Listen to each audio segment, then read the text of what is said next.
Yeah, I'd like to open this meeting of the first meeting of the Teton Valley Parks and Recreation Climbing Board Advisory Committee or Climbing Advisory Committee. Uh, Looks like we have everybody there in attendance, and I think we've all met each other. So I think that's a good start. Um, is there any agenda items we want to add to what we've got on the agenda? I think it's pretty broad what we've got, but any thoughts?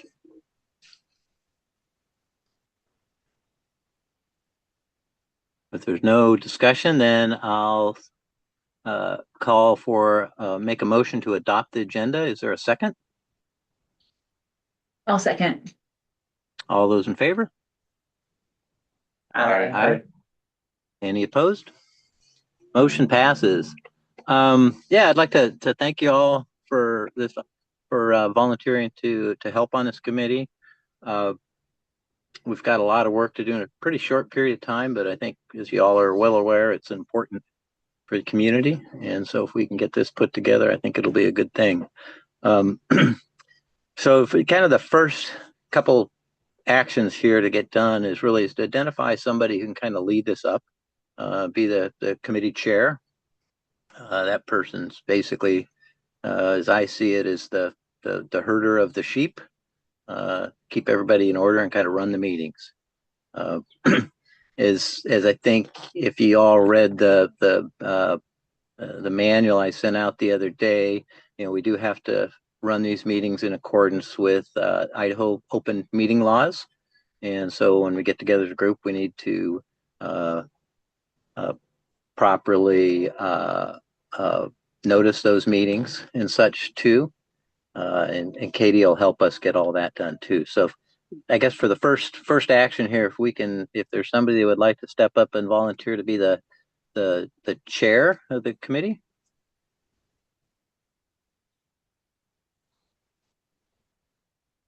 Would anybody like to appoint somebody the chair of the committee? I'd be happy to. And who was that? Ty. Ty? Okay. Is there a second on that nomination of Ty? I'll second it. All those in favor of Ty acting as the chair for the committee? I do. Aye. Any opposed? Okay, thanks, Ty. We'll get this moving. One more selection here, and this one's actually probably the harder one, and that's the secretary.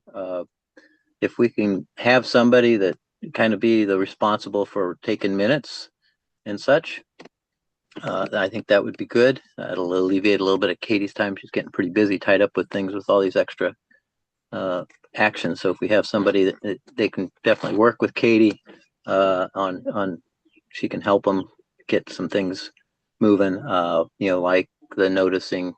We'll probably have a meeting every week, and it would be good to get those notices out and such. So is there somebody who would like to step up and volunteer to kind of run that action, that activity? I'd be happy to serve as secretary. Okay, that's great. Is there a second on that volunteerism? Be happy to second that. Those in favor? Aye. Any opposed? Motion passes. Thanks, Christy. Appreciate that. Sure. The next item on the agenda really is just try to see if we want to schedule any regular meetings. It is is kind of required by state of Idaho open meeting laws. It's good to have a set of regular meetings. Those need to be noticed 48 hours ahead of time. The agenda. Special meetings like we're having today just need to be a 24-hour meeting. So there's a couple ways we can handle this. One would be gives us a little more leeway between now and say the end of the month if we just set up special meetings. That gives us a little more leeway to schedule around people in short notice when we're trying to get this done fairly fast, and maybe set a once a month meeting. Any thoughts on that?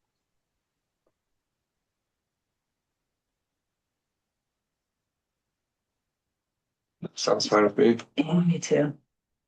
Yeah, it's just the bureaucracy we have to deal with. So, but it's important. I know if you remember the controversy associated with the wildlife committee from the county a couple of years ago, that they got tangled up by not properly noticing meetings. So, so I guess I would suggest maybe setting up a regular meeting, our next regular meeting, say a month from now. Let's see, what would that be? Katie, can you give us a date there?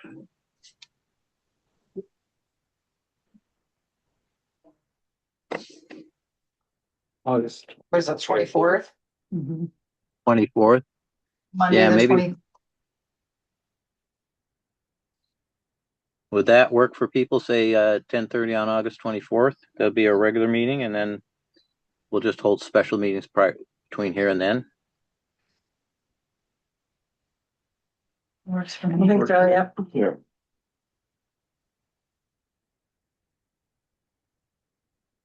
Does that work for everyone? Yeah. Yeah. So I'll make a motion to establish our regular meetings on what Monday is that, Katie? The first Monday or last Fourth. Monday? It's like the fourth Monday or last Monday. Fourth, because Yeah. August has 5. August has 5, so Yeah. fourth Monday. Okay, the fourth Monday of the month at 10:30 November's got 5 also. a.m. at our regular meeting place. Is there a second for that? I'll second it. All those in favor? Aye. Hi, thanks. Ty, you get to run all this from here on out, or when we get to the next meeting. So yeah, so again, like I said, thank you for participating, volunteering here. Let me grab up. But did everyone have a chance to read through the uh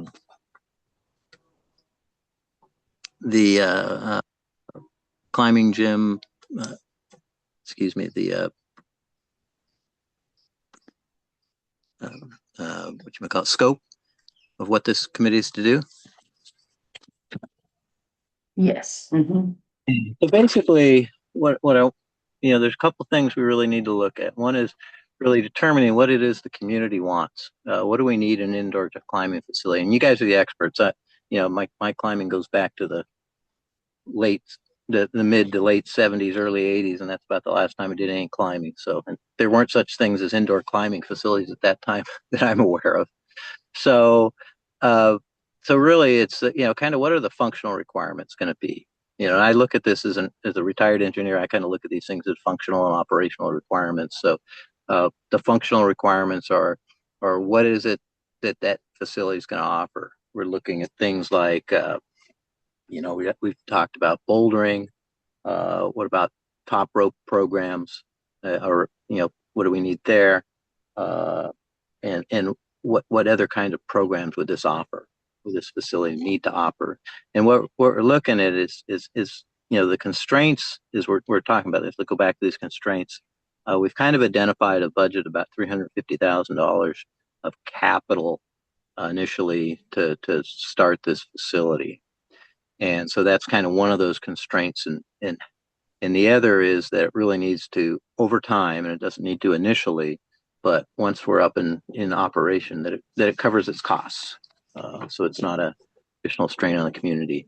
In looking at the 990 forms from the former Teton Rock Gym, it appears they were able to cover their costs for the most part. So I think that bodes well. So initially looking at what are those programs, what are the functions this facility needs to operate, and that's what this team needs to come up with within those constraints. And then how should this facility operate? Is it open 24 hours a day? Is it open 7 days a week, 3 days a week, 5 days a week? Is it open in the morning? What are those times of operation? And as we're looking through this, again, that's all part of figuring out how do we make this a successful, but choice of better word, a business. It really is kind of a business, even though it's be run by a government agency. The numbers need to work, and so we need to as best we can make those numbers work. And then the next piece of that is to come up with an estimate both of what those capital costs would be to put this facility in place, and what those operating costs likely will be. And one of the advantages I think we have in this team is we got several people that have been involved in the past in the operation of the old rock gym, and have a good understanding of a lot of that. So I think that's an important piece. Trying to think what else. I mean, that's kind of the arms around it. It's kind of putting together. Again, as an retired engineer, I think of it as functional operational requirements. Maybe as a business person, you think of more as a business plan. Here's what we're going to offer. Here's what it's going to take, and those sorts of things. So, with that, I guess I'm open for discussion and thoughts from the team here of if that all seems to make sense, and how best to get moving. I have a question. Does the $350K include operational costs for the first year? No, that's just capital. Okay. Yep. Yeah. And one other point to think about too, and I know at least Claire and others did tour the former space. One thing we need to look at, I had hoped to get my neighbor Ryan, who's a structural engineer, Ryan Simmons, to take a look at it and just give me kind of a gut feel for is that salvageable? My feeling is there is quite a bit that's salvageable, but of the existing walls there that need to be, I mean, there's definitely work needs to be done to them, but I think that's an important piece we need to think about, and fairly rapidly. I know the city's trying to decide how to proceed with that. And if we tell them we want to save what's there and remove all the debris, I think that might be a good thought. So with that, that's one other important thing to point out. We did take a look at it, and the lower portion of the wall had all of the trusses have been sawn through. So It didn't look salvageable. It would be a lot more work than effort, I think. Yeah. Worthwhile. Yeah, Unfortunately, yeah. yeah. But yeah, I mean, it was through the middle of everything and along the bottom. So all the structural supports of like that armature in the background Yeah. is compromised. That's pretty vindictive. The Yeah. okay. Well, then with that said, we'll just tell the city to go ahead and remove it.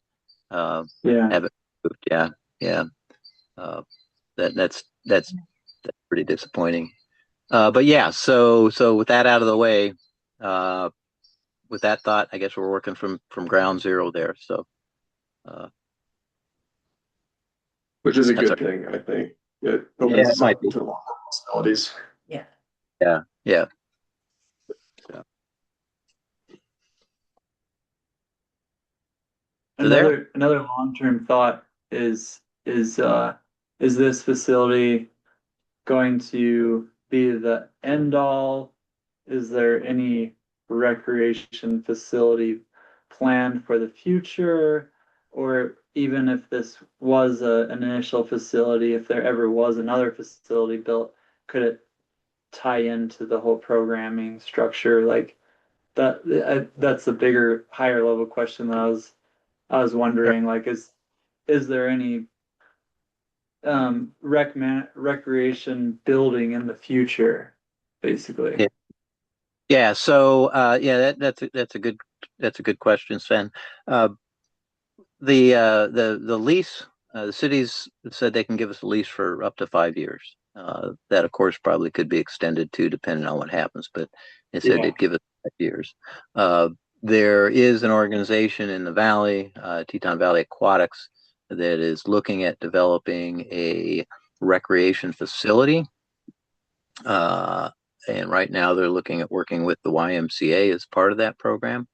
To back up a little bit, it'd be very difficult for the rec district itself to build a single a recreation facility without significant donor support. And so that nonprofit is kind of the one that's pursuing that effort right now. We would definitely be able to help provide operational cost for that facility if it was up and operating. It, of course, would require some agreements with whoever operates that. There is discussion about including climbing walls within that. And I think the former Rock Gym folks were not very interested in pursuing it initially, even though they were approached by them. But I think that's something we could definitely pursue as we move forward to look at the long term for the facility. Okay. Is your thinking, Sven, that the walls could be repurposed if they need to move out in 5 years? Yeah, I was wondering like how permanent it should be, or like if it could be permanent, and then if we have another facility, maybe the programs could utilize both facilities, or how that would work, how that would work together. So we think of them as complementary to one another potentially. Yeah. Yeah. I think it's probably fair to think that if there is another facility available, that the city would prefer us to be out of the existing rec facility in there. I know that's their long-term vision, is to use both that area where TISA is and where the climbing gym could be for other activities. Like Oh, I office. see. Like cities. So that makes a huge difference because, versus like full scale walls with steel structure versus something temporary or just, yeah.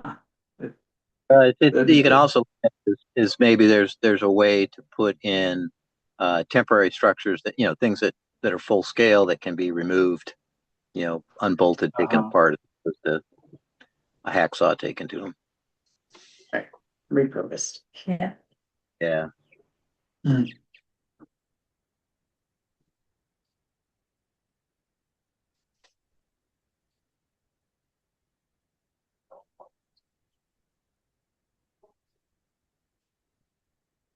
Seems like that would be an engineering problem for entrepreneur or like somebody who ended up engineering it. Well, we can't tie into the structure anyway. So whatever it is, it has to be freestanding. Okay. And they prefer to use it's a steel with these sort of a bar scaffolding inside of it. Uh-huh. So it's fairly simple, I think, to deconstruct and Okay. back out.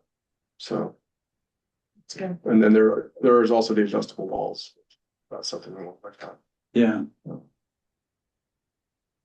Has the city communicated the time frame that they anticipate wanting to use that space, John? Well, they said they'd give us at least up to 5 years. So I figure So that assuming 5 sort of years. after 5 years, they would. Okay. And Yeah, I Doug think told that's us that he told TRG they have a 2 week window to remove everything. At With the end Yeah. of August. August. So at that point, it should be available, I would assume. Yeah. It's empty. Yeah. Our goal is to have a report to the board of directors of the rec district by the first or meeting in September. So then we can make the final decision to proceed. So that's kind of our timeline. So again, yeah, it's a fairly fast turnaround, but I think we got the experience in this team to make it happen. So.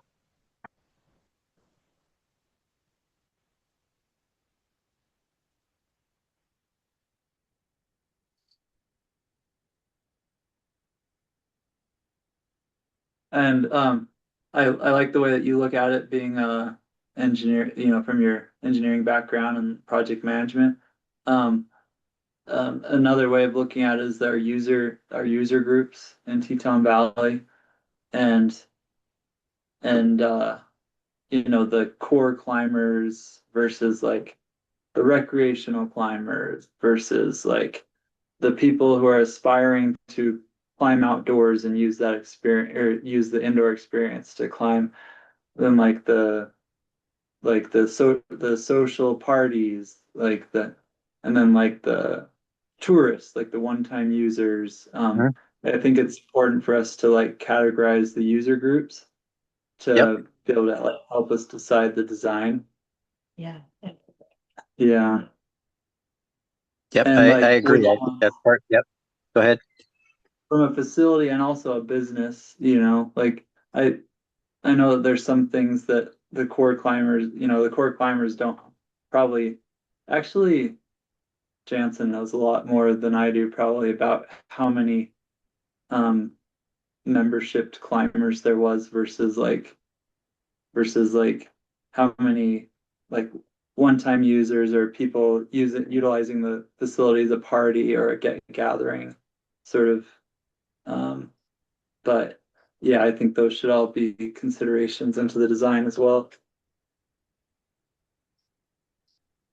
Yeah, I think there was historic information. I'd pulled some of that out on the different user as far as annual passes and one-time day passes and things like that. But yeah, I agree. I think that's very important in determining what needs to be there is figuring out who's going to use it. So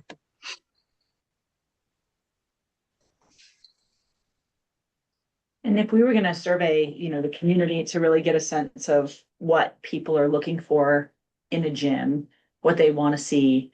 I mean, it's a pretty tight turn, but do we want to send out a survey? Do we want to have like individual conversations? How do we think, what's the best way to go about that? And John, was there anything that the rec board's survey garnered, that would be relevant? I know those were more general questions, but is there anything in that would be relevant to this group as it pertains to climbing? I don't think so. And part of the reason for that is that survey really went out before the climbing gym was shut down. And so the way I Yeah. look at it, there wasn't a big, oh, we need this because it doesn't exist. And so that's kind of a hole in that whole process because of the timing. Right. Okay. Yeah. So yeah, I think, again, I'm kind of leaving that up for you guys to figure out the best approach, whether a survey makes the most sense or a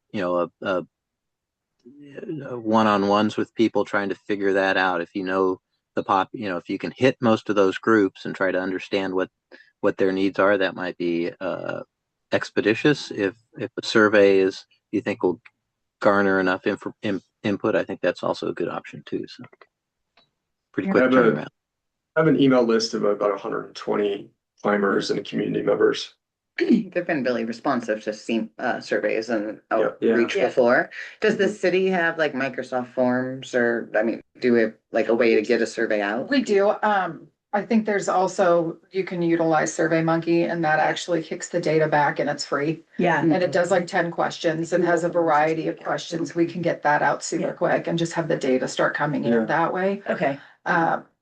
That way we're not going through the forms and then trying to piece the data together with the Yeah. answers. It can just do it itself. And if people can come up with even 7 questions would be great.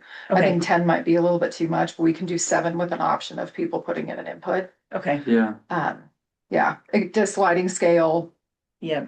on ratings, those kinds of things. So we can just do a quick one to start gauging. And do you have a preference? Like, would the city want to use SurveyMonkey, or could we use Google Forms, or do you have a Good. I mean, preference? whichever one, but Okay. I think if we're trying to get the data in as quick as possible without going through the forms and then having to go through those forms individually to pull the data out, we need to look at a survey that's gonna do that side for us. Yeah, and Google Forms will. So Okay. it'll pull in all the, It just dumps it into a Google Sheet. into a Okay. sheet, and then it'll summarize and create charts and stuff. So, Cool. Yeah, as Or- long as that side gets, because that's gonna delay if Oh, we're, yeah. if we're trying to go through everybody's No. input. Would you prefer for us to go through you and your email list for this, or are we free to just disseminate this? I think you survey? guys are free to do it too. Yeah. Okay. If you need any support from me, I'm here, obviously, to Okay. push it out a little bit further, but if you guys wanna collab and get the survey together, I can use social media and everything to start pushing it out. okay. I'll have to dig it up, one but I thing- have one from One note I TRG. heard a couple times there, just to correct, I heard the city, we're a leasing from the city. We're a separate government agency, so separate from both Okay. the counties, just so you know. Okay. We don't know where we are right now. We're just a government entity. That's kind of somewhere between municipal, county. We're An just, island. yeah. District island. Once again, on our own. right. But we follow Okay. state laws, so. Okay. That's helpful.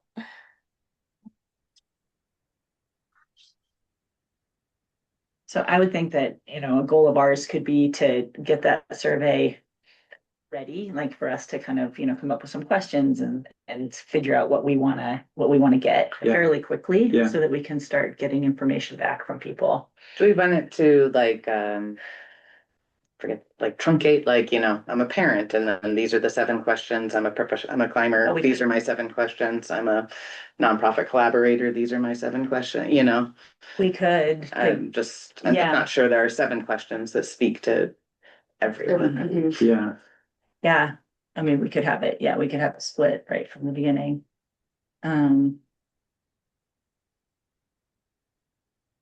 Which would help identify who our groups are a little bit, Uh-huh. or, and how much input we would be seeking from each, or, get back. yeah, we could ask people to and we can use, use some of your language around, these core groups, I'm a Yeah. community member looking for programming for my kids, or I'm, a climber in the valley looking for, place to, because I think we want to tease out too, in terms of like a weight for like, what kind of, do we want it to have? Right, what kind of training, like facilities warm-ups do we kind of want it to stuff, have is it? too? Yeah. Right, I just, is it Mhm. after school care or is it? Right. Or, these are all things that it was helping, accomplishing, so Yeah. can't Yeah. speak to everyone. Yeah, what were the strengths and the weaknesses of the former rock gym? Like, what did you like that it had, and what did you wish that it would have had? So I certainly have my opinions, Yeah.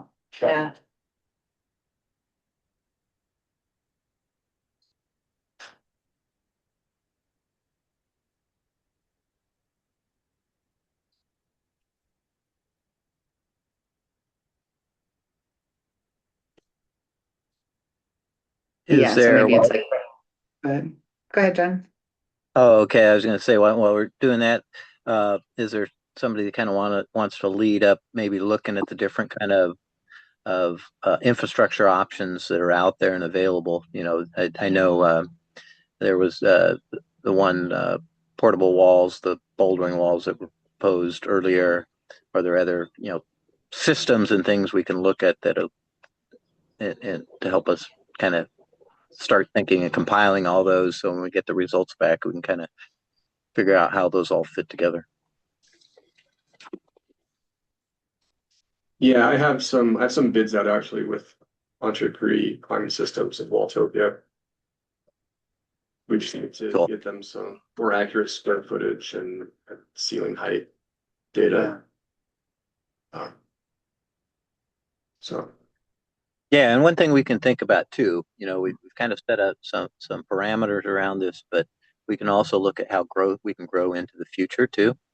And if we build an facility that includes these items, maybe through additional funds, either through donations or whatever, or maybe from the rec district into the future, we can expand that maybe too. So as we kind of think about this, uh, that can be also considered.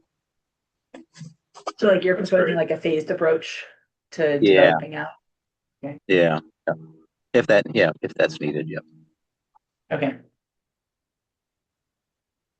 So it seems like we need to figure out pretty much what the operating costs are going to be. Yep. Well, not the operating costs, but well, we do figure that out. But in terms of this 350K, those are our capital costs. So rental shoes, harnesses, whatever infrastructure we need, whatever's left over, is our wall budget and flooring and holds. Hold.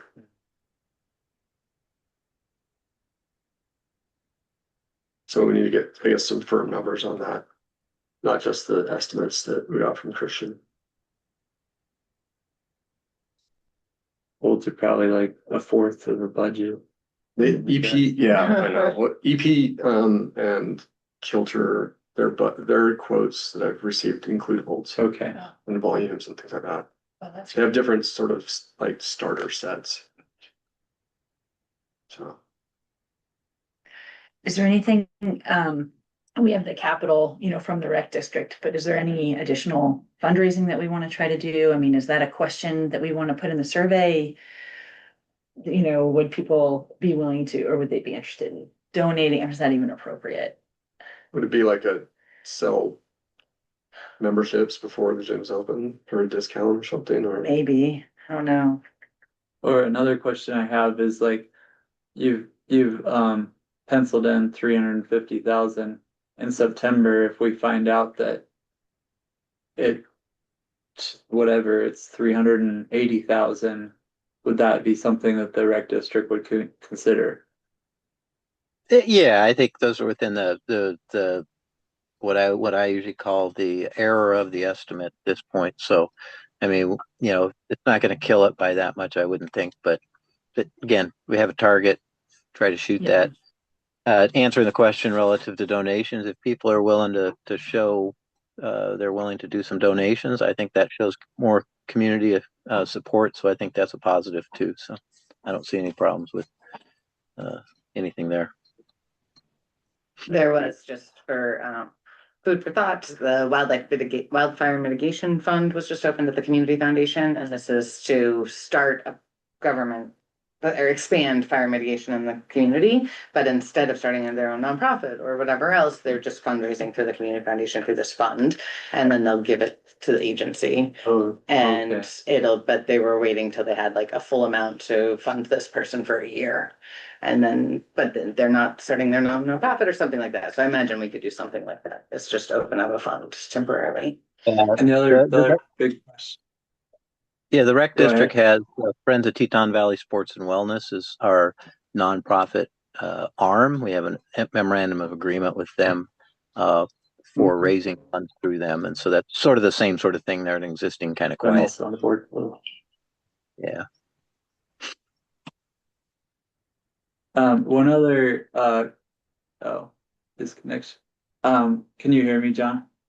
Yes. John, can you hear me? One other question is, will the rec district, once the Victor Boulder Park is built, will the rec district assume management of that? Just because that would also tie into like how the facility is built and how it's ran, like programs wise. Yeah, that's not something we've really discussed as a board, and so I don't know the answer to that. I mean, I could speak for myself.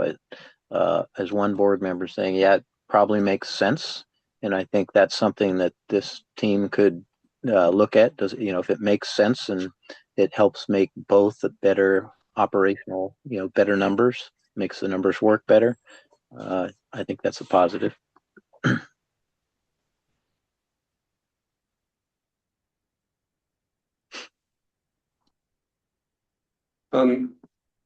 Insurance is gonna be a major expense, so what does the rec district have? in Yeah, terms what we'll of- do, I think I'll ask Katie to check with our state insurance policy, find out what it would take and what kind of the limitations are there.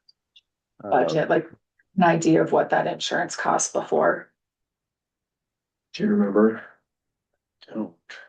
Do you remember the provider? I remember there was only like one provider There's only a couple. that do 24. And I talked to the attorney at, for the front climbing centers in Salt Lake, a friend of mine, and he gave me some insight into that basically that only insurance provider.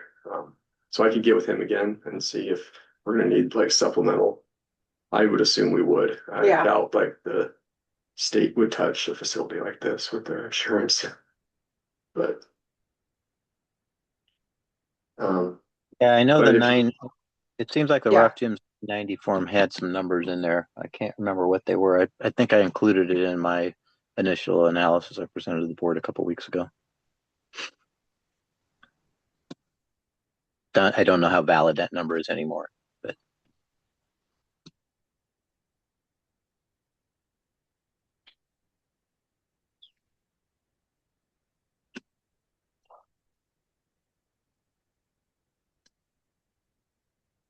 Would it be worth talking to Teton Climbers Coalition? I know they just reinstated their insurance and. Oh, yeah. Mhm. yeah, that was, I'd like to just get a rough idea of what that number looks like, and then I'll go to the yeah, we can talk. side, see what they say. Yeah. Even the rock, What's that? even the rocks from over there. Yeah, yeah. Mhm. How they do it, because they're, Because they're they're a rec like center. same, so. Yeah. Yeah, how this is a separate question, relative, and Sven, maybe you know the answer to this, relative to the bouldering park. How do they deal with it there? The bouldering park in Jackson? Well, the Jackson, they are, and or how are they planning on dealing with in Victor? Oh, they probably have not thought that far because We they definitely want to build it and then they want to be done. They don't want to manage it. So Uh-huh. they're really hoping that the rec district manages it or the city of Victor. Uh-huh. But insurance for a bouldering wall is gonna be different than insurance for an actual climbing wall. Just because Yeah. of the height difference and the Yeah. risk and liability that's attached to all of that in the equipment, so. Yeah. I think those two are almost night and day when it Yeah. comes to insuring. I know, like, Insurance. just in Frisco, we had like just a small boulder that you could boulder around, that was just kind of free climbing. So Snow I'm King not does too that, sure like- there wasn't a lot of liability with that one, because the fall was not a liable fall. Even though the boulder would actually probably create more injuries, but the way the insurance views it is that when you're climbing above 12 feet. Mhm. Yeah.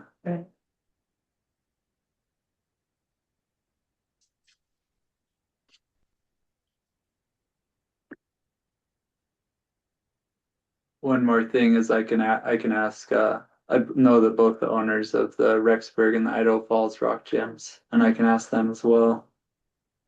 That'd be great. That'd be great. Yeah.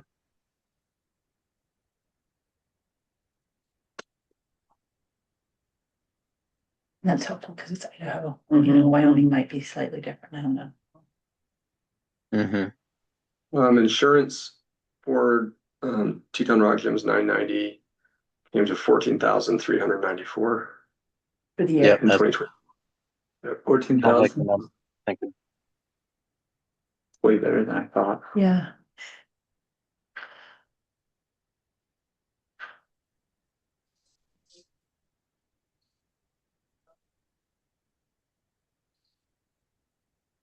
Especially with the 24-hour access. Yeah. Mhm.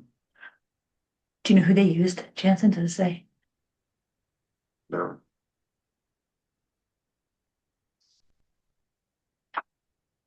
I could ask Denise or Jared Beeson might know. Yeah. Well, if there's only That's a good one, number, though. I'm guessing It's it's the probably same. the same that the Rexburg and Idaho Falls are using. Yeah. My guess.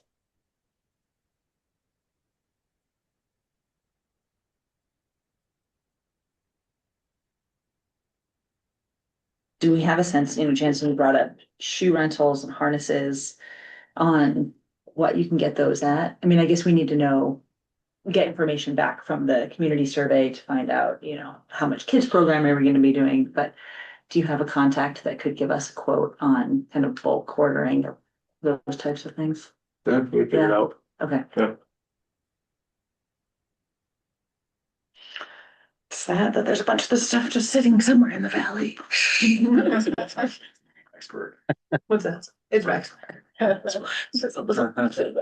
to get it out of the valley. Everyone would see you in the storage unit here.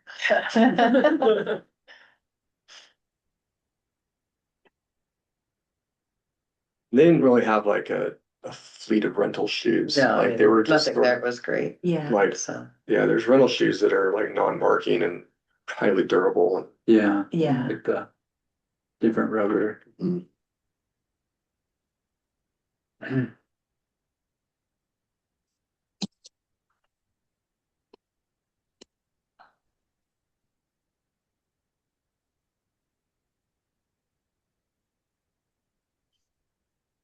turning around the survey will be something. Yeah, so we Yeah. probably need to like establish like a timeline of when we have the questions figured out. I wonder, I mean, if we try to, figure out the questions in the next couple days and try to have the survey go out, I don't know, by end of the week. Friday's always a good day. Yeah. I mean, There's a deadline of. I see an influx of people commenting on our Facebook pages around the weekend, so Okay. maybe that'll be the And That's I the can- prime time. Yeah, We can lean on you for that social media to like help with that survey out. that'd be We great. can put it out on the listserv at the Yeah. Community Foundation. Oh, sweet. Yeah. Okay. And I wonder, I mean, we can do a big push, between over the weekend and next week to get and start and to see kind of what we're doing in terms of responses. But I'm happy to start just collecting questions, if people want to send me notes of like, hey, these are the things we should ask, I can come up with a sample and then circulate it to everyone by Wednesday and get feedback, and we can edit it and get it ready to go. Okay.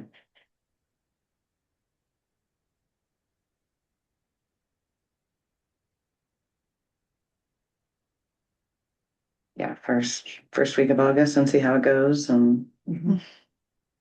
Yeah. Yeah. Imagine that people have been responsive. I mean, the email that I'll put out to all the people and. So I wonder if we send them a more comprehensive survey, like that has to do with like hours and like Yeah. programming Yeah. and really specific things about the facility. Yeah. So I think that they'll take the time to fill it out just because everyone's most invested in it.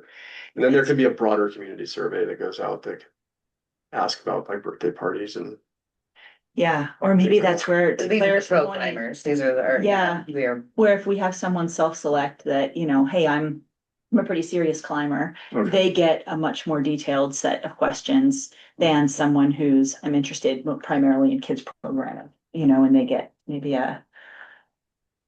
we'll have to just come up with a way to make sure Yeah. that we catch the right people with the right questions, but we can try that. Or we could create, some separate.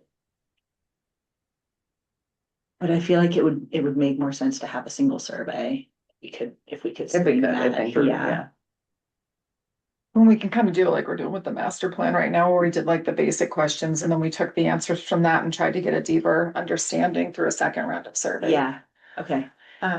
We could even have, if we build in, some logic, we can have, some questions, if they answer a certain way, could Right, they dive go deeper. deeper. Like, Yeah. I'm Exactly. interested in 24, or, I'm something about hours that Mhm. would dive, like, I'm interested in 24-hour access. I need, we can do Right, that. what you care. Yeah. Yeah, I think that's best. Did he say he wanted to bring this in September or December? What did he say? September 8th. September 8th. Yeah, that was quick. That's right.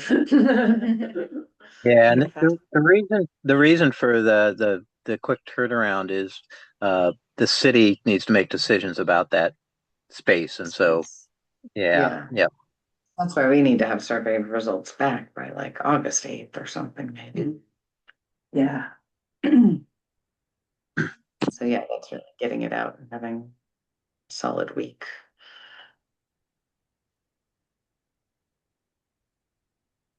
Yeah, and then I think we can encourage people, we can just say, hey, did you see the survey? If you didn't, I'll send it to you. Just to make sure that everyone that needs to see it or is interested in having some input gets to.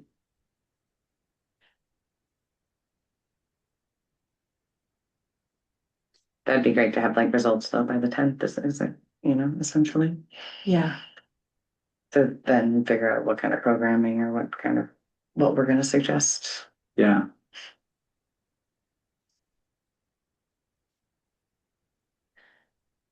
Right, it's a bit of a balancing act, right? I mean, it feels like keeping the survey fairly simple and high level initially, maybe with the idea that we can do more detailed sort of focus group type Yeah, they stuff can with put their different user information groups. But I'm inclined to keep the survey relatively simple to just answer the big questions of like how important is 24-hour access, how important is roped versus bouldering, like kids programming, whatever, and get the things that'll allow us. I mean, it seems like we want to like funnel us into like scoping and building a budget and a business plan for the most appropriate gym we can pull off with the constraints we have. Yeah. Because if we get people spiraling out into like what What they think they might be able to have. right, yeah, So we might not be able to provide. Yeah. I think we can. Yeah, I think it's gotta stay high level, and I think keeping it to 7 questions is a good. Keeps it high Target. level. Yeah, it does. And we can have an open-ended part, where, Right, is there yeah. anything else you'd like to share about what you'd Yeah. like to see in a climbing gym? And if someone has a lot of opinions, they can pop, their information in there. Yeah, But feel like- yeah, I feel like the identifying your user group is important because I just feel like the core climbers are going to fill out a lot more detail. But that's just one user group. Right. And It'd be nice to get pockets from me. yeah, yeah. Some representation from It's across the like- board. so what are some other like big things that we want to make sure we hit on? Ty, you just mentioned timing, like how important is 24-hour access to you, bouldering versus top rope. And that seems like the biggest question, right? As far as from a Kid design program, thing, yeah. like if we quickly realize that like a rope component is really important to a lot of users. I'd say that's probably number one. Yeah, Really? Yeah, that's really important information to have. okay.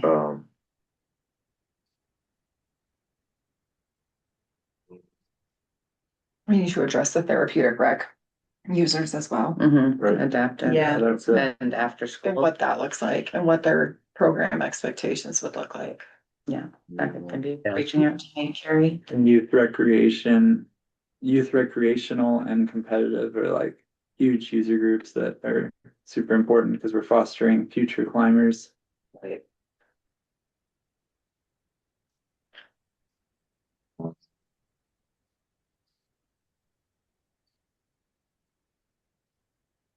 I can reach out to Nate Carey, as far as just even what good adaptive questions might be. Sure. Okay.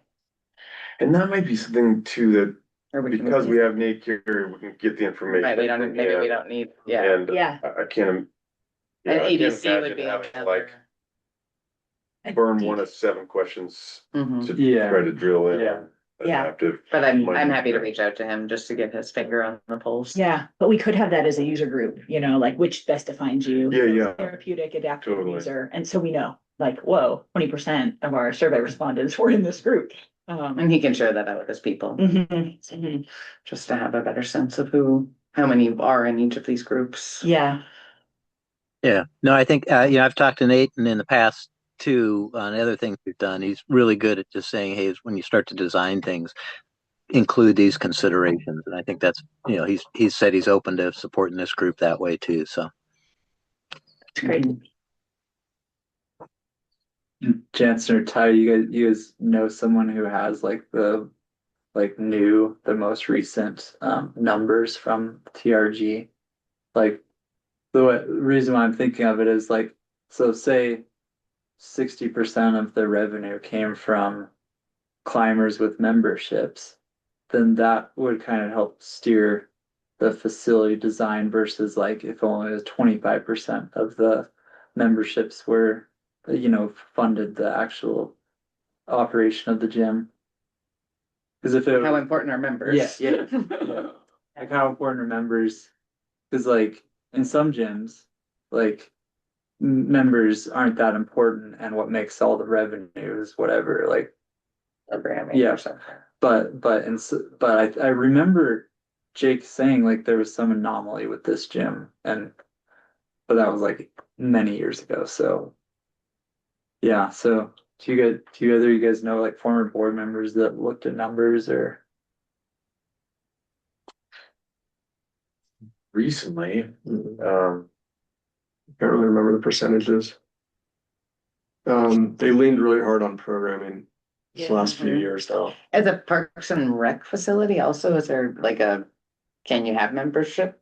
Yes. There's not a problem. Yeah. No, there's not a problem. I know with my experience up in Sandpoint, just our pickleball and tennis facility that we started, there was memberships for the pickleball and tennis folks, and then we had drop-ins, hours for people to come in, and then because the facility was built around the idea of youth programs and high school tennis, we had hours blocked off for tennis practice that was not open to the public for their tournaments and things like that. So it's just about They can getting all work creative with those together. hours. Yeah. Okay. Which is the opening with that. We were doing it quarterly, so we set a schedule for the 4 months, and if there was kickback from the public, it's like, we hate this. we would make changes. Yeah. And if it wasn't making financial sense, we made changes that way too, because I think the one thing that was missed with the higher ups there was what this is gonna cost to run and what it costs to run something like that, just the power and having the AC on and equipment and rentals and water and cleaning and all of these things that we didn't take into consideration for costs. It's just those little details that I would hope that if we want to be a successful foot in the door here for a recreation or even just a rock climbing, we need to look at those little details too and what that cost looks like. Yeah. And is the rec district going to run the programs? I don't think we've had like a solid discussion on what that looks like. We're gonna be looking for people that have experience doing this. I haven't done climbing since 02, 03, so my certifications are gone. But that doesn't mean we don't have people in the community that wouldn't be looking to get certified to be able to be instructors. We just need to look at what that's gonna. And then, I mean, we would hire a manager for the, Right, and then that person would be in charge of yeah, getting them. yeah, and I think there's enough people in this community that would I think be so. I'm not interested in worried. doing that, yeah. I'm not worried at all. I need staff to get that taken care, so that's an additional cost, is the certifications. I think they come out of the Yeah. woodwork. Yeah, I think. I'm such a detailed person when it comes to this, because I've seen recreation facilities succeed and I've seen them fail. So I'm more leaning towards the success. Let's. Something that's such a, it's a valuable Yeah. opportunity here, so we want to see it succeed, but just those tiny little details that we tend to forget when we're looking at the big picture, those tend to add up. A sleeve of tennis balls is $5.99. Did you know that? What's that look like when people need those? So.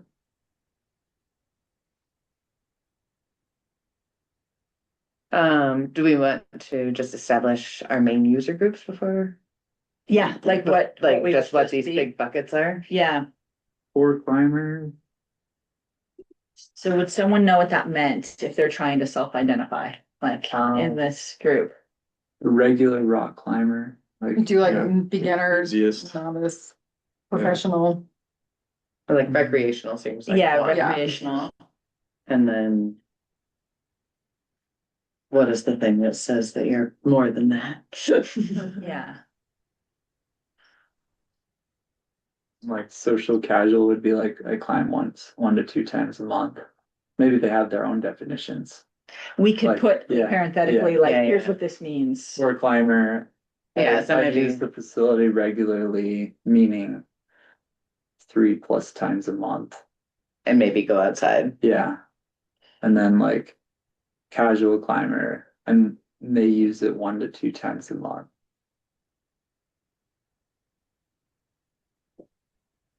I have my kids, or I'm a parent I'm looking a for parent, like, yeah, looking yeah. for a good facility for Yeah. my children to climb recreationally. yeah. I'm a parent looking for my kid climb competitively, or I Yeah. don't know if that should be 2 user groups or not.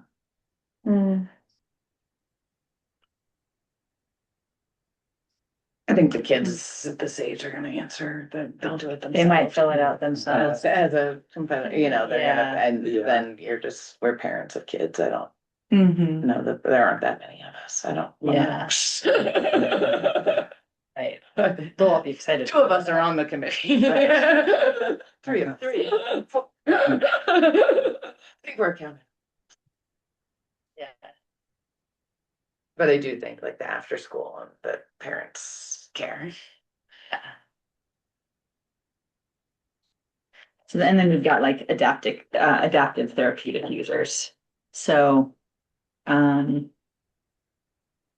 there's like that recreational casual group, the core climber group, the parent, and then we could have a group for competitive. We wanted, kids to Mhm. fill it out and looking for. Yeah, I guess I competitive, sure, that's fine.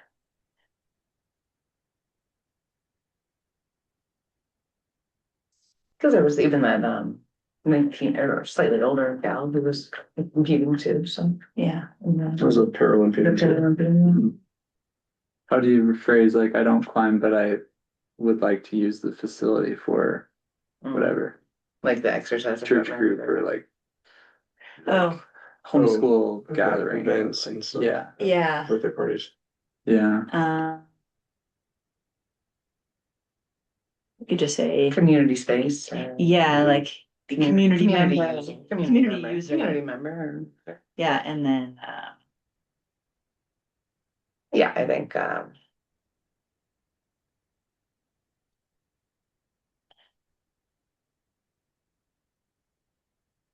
okay.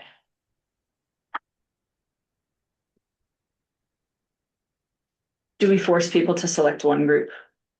Make it easier, or do we say check all that up?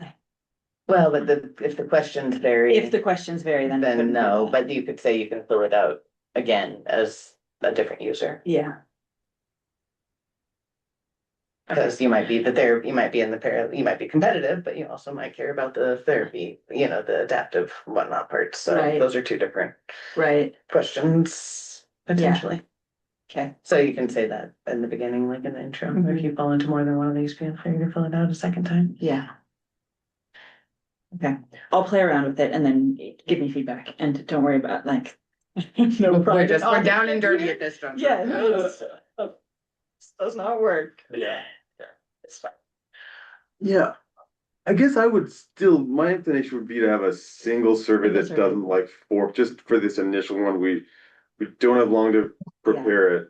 We don't have long to analyze the data, just to try to get the broad brush thing, knowing that with the user groups with sort of more specific needs, I think we can quickly understand what they might be interested in. Yeah, That would be my intuition, just to keep it pretty simple and not get so the data's clean too, and we can just be Yeah. like, we had X number of people fill it out, and so many were, and yeah, I don't know, maybe make them just choose the category that they think fits them. it's the But best. we do want to Yeah. know who the users are. Yeah. Like Yeah. falling into this group. And then I think, yeah, framing the whole thing with this eye toward how are we going to use this information to create the functional space that we need? And then what does that look like in terms of the actual operations of the facility? So, Do we That'll help. include any potential pricing memberships?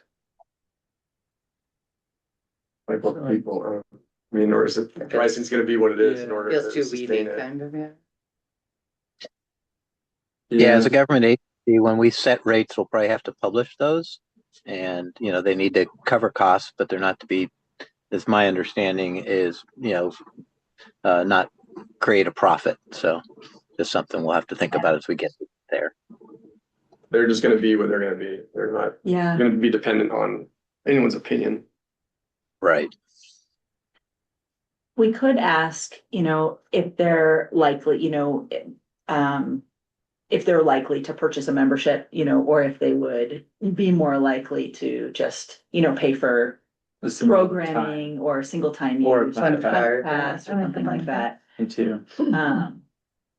See where people fall.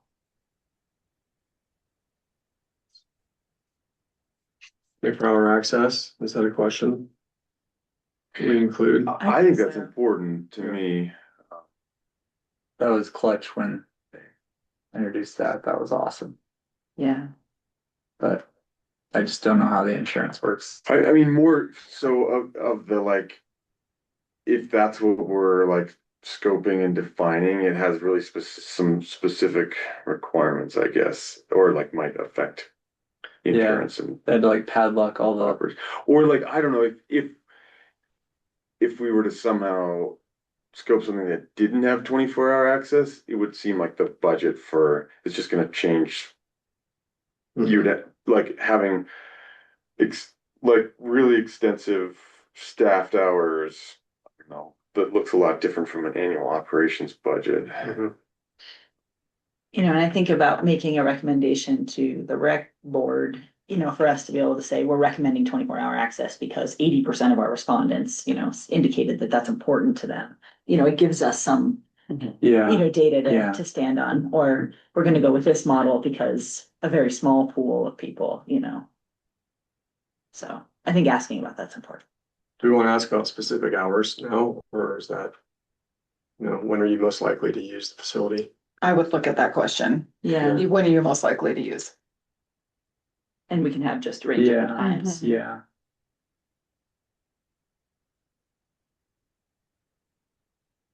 I think when you look at those range of times, it also looks at how we can program.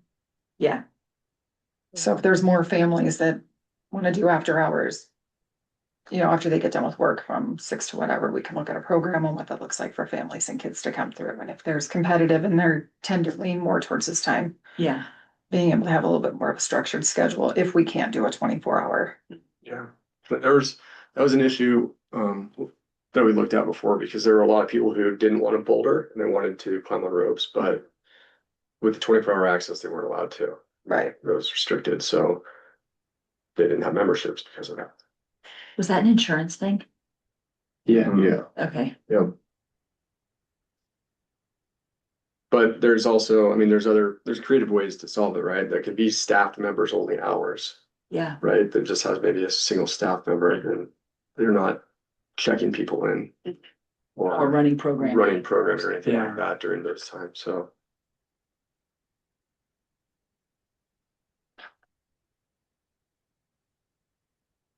It's like that brief time where he allowed like 6 to, early morning, wintertime hours, where it was members only, like 6 to 8 a.m. or something like that. mhm.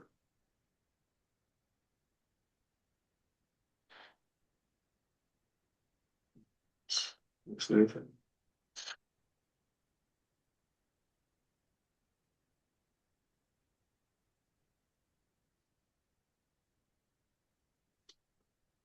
Okay. Well, I'll get you something by Wednesday that we can respond to and then finalize by Friday. Thank you. Yeah. So we'll start with the survey results and then determine the next meeting and what that agenda will look like. Based off of what we're getting for input, or. John, you want to chime in? We just Maybe. established we're gonna be doing the Do we need surveys to this week schedule and another focusing meeting? on getting that out and then Or probably maybe- scheduling another meeting. We establish a deadline for the survey and then we schedule a meeting right after that. Yeah. Yeah, I'm fine with that approach. Just call it as a special meeting. We just need, 24 hours of notice ahead of time. So we need a little, so Katie could be on it to get it noticed properly. Yeah, that Monday. So 2 weeks from today. Mhm.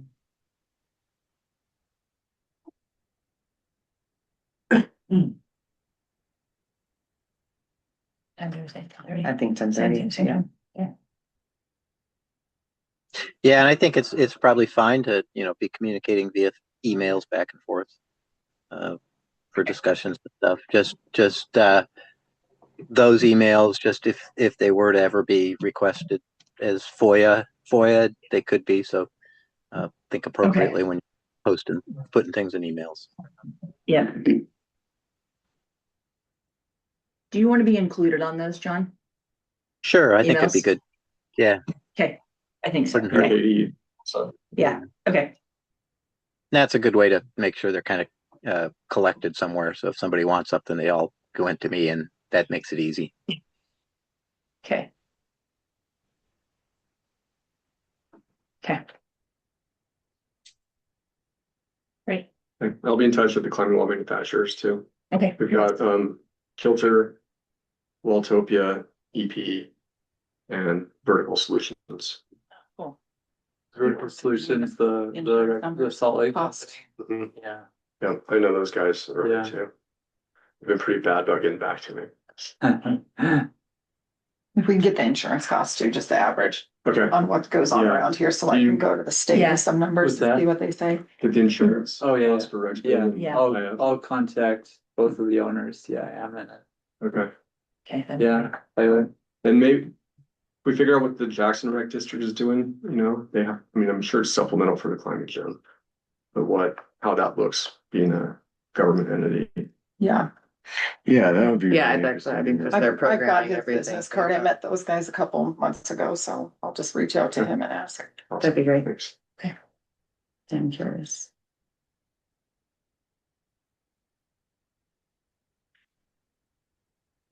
Cool. Looks like we got a plan. Great. Great. Well, if there's no more discussion, I would offer a motion to adjourn the meeting. Is there a second? All those in I favor? second. Aye. Aye. thanks again, guys, for all your help. I realize this is a quick turnaround, but they didn't give us an opportunity. They didn't warn us. Well, they kind of warned us, but not in the right way earlier. I actually appreciate it, and thanks for putting this together fast. I think the community will appreciate that people are moving quickly and that this is important Yeah. and it's not going to stagnate. So I think it's all good. Yep. Yeah. Okay.